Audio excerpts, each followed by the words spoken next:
নমস্কার বন্ধুরা, কেমন আছেন সবাই? বাংলাদেশ ক্রিকেটের ইতিহাসে অন্যতম বড় এবং দীর্ঘ প্রতীক্ষিত একটা অধ্যায় শুরু হতে যাচ্ছে। দীর্ঘ 23 বছর, হ্যাঁ ঠিকই শুনেছেন, দীর্ঘ 23টি বছর পর বাংলাদেশ দল পূর্ণাঙ্গ টেস্ট সিরিজ খেলতে অস্ট্রেলিয়ার মাটিতে পা রাখতে যাচ্ছে। ক্যাঙ্গারুদের দেশে বাউন্সি উইকেটে স্টিভ স্মিথ, প্যাট কামিন্সদের মুখোমুখি হওয়া যেকোনো দলের জন্য একটা অগ্নি পরীক্ষা। আর এই মহাযুদ্ধের জন্য বিসিবি অর্থাৎ বাংলাদেশ ক্রিকেট বোর্ড ইতিমধ্যেই ঘোষণা করে দিয়েছে 15 সদস্যের চূড়ান্ত লাল বলের স্কোয়াড। কিন্তু স্কোয়াড ঘোষণার পরেই ক্রিকেট পাড়ায় শুরু হয়েছে তুমুল সমালোচনা। একদিকে ইনজুরির কারণে দল থেকে ছিটকে গেছেন গতির ঝড় নাহিদ রানা, আর অন্যদিকে সবাইকে চমকে দিয়ে দলে জায়গা করে নিয়েছেন এক নতুন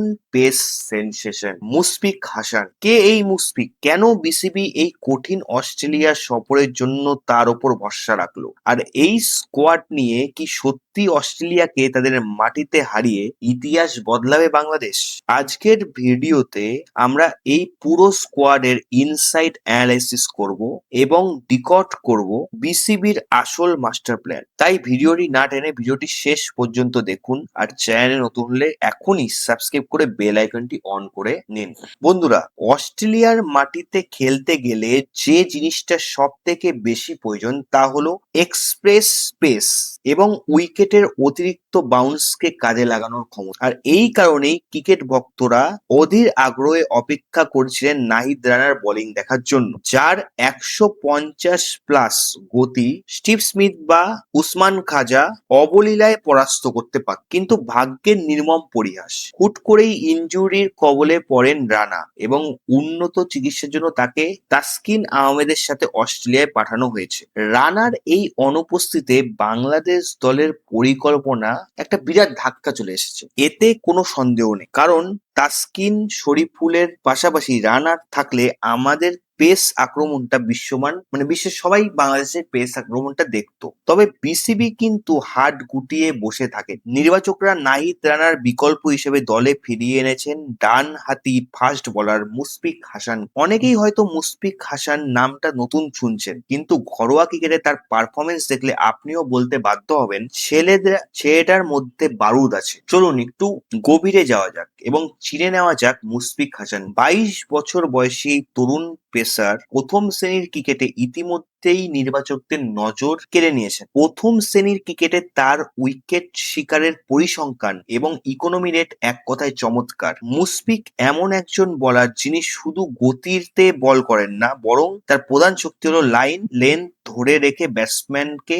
টানা অস্বস্তিতে ফেলা। অস্ট্রেলিয়ায় উইকেটগুলোতে যেখানে বল পিচ করার জন্য এক্সট্রা বাউন্স পাওয়া যায়, সেখানে মুশফিকের হাই আর্ম অ্যাকশন এবং নিখুঁত লাইন দারুণ কার্যকর হতে পারে। ঘরোয়া ক্রিকেটে বড় বড় ব্যাটসম্যানদের যেভাবে তিনি পরাস্ত করেছেন, সেই আত্মবিশ্বাসটাই এখন আন্তর্জাতিক মঞ্চে দেখানোর পালা। ক্রিকেট বিশেষজ্ঞদের মতে নাহিদ রানার মতো পেস হয়তো মুশফিকের নেই, কিন্তু কন্ডিশন বুঝে সুইং এবং সিম মুভমেন্ট করার ক্ষমতা তার অনেক বেশি। তাই প্যাট কামিন্স বা মিচেল স্টার্করা যেভাবে ভারতীয় উইকেটে এসে সুবিধা নেন, মুশফিক হাসানও ঠিক সেই টেকনিক ব্যবহার করে অস্ট্রেলিয়ার টপ অর্ডারকে কাঁপিয়ে দিতে পারে। এবার আসুন আমরা এক নজরে পুরো 15 সদস্যের স্কোয়াডের শক্তি এবং দুর্বলতাগুলো একটু খতিয়ে দেখি। ব্যাটিং লাইনে আমাদের অভিজ্ঞতার কোনো কমতি নেই। অধিনায়ক মেহেদী হাসান মিরাজ দলের মূল কাণ্ডারি হিসেবে থাকবেন, আর তার সাথে ওপেনিং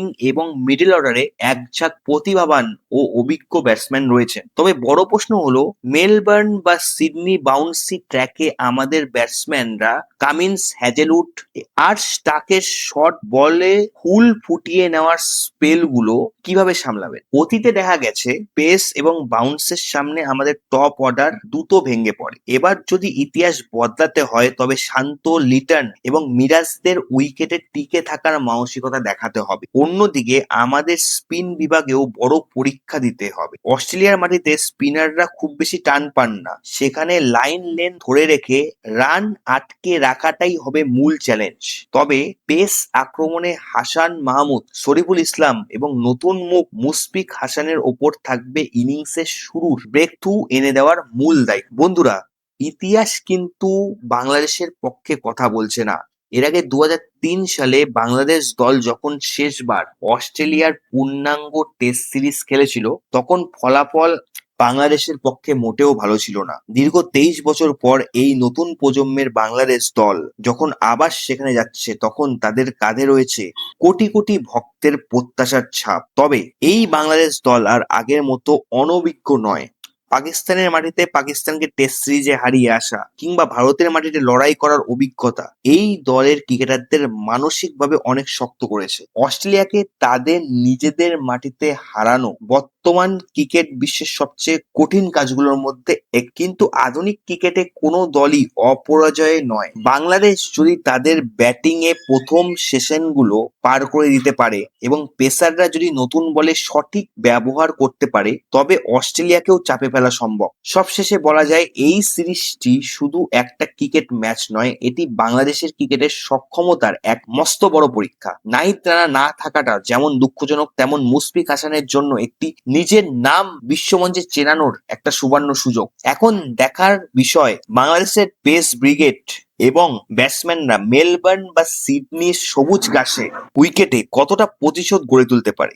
আপনাদের কি মনে হয়, মুশফিক হাসান কি পারবেন নাহিদ রানার অভাব পূরণ করতে? আর বাংলাদেশ কি পারবে 23 বছর পর অস্ট্রেলিয়ার মাটিতে প্রথম টেস্ট ম্যাচ জিতে ইতিহাস গড়তে? আপনার মূল্যবান মতামত অবশ্যই নিচের কমেন্টে বক্সে আমাদের জানান। ভিডিওটি ভালো লাগলে লাইক করুন, বন্ধুদের সাথে শেয়ার করুন এবং আমাদের চ্যানেলটি সাবস্ক্রাইব করতে একদম ভুলবেন না। দেখা হচ্ছে পরবর্তী ভিডিওতে। ততক্ষণ পর্যন্ত ভালো থাকুন, সুস্থ থাকুন আর ক্রিকেটের অ্যানালাইসিস এর সাথেই থাকুন। ক্রিকেটের যে পোস্টমর্টম তার সাথেই থাকুন, আমাদের চ্যানেলের সাথে থাকুন। ধন্যবাদ।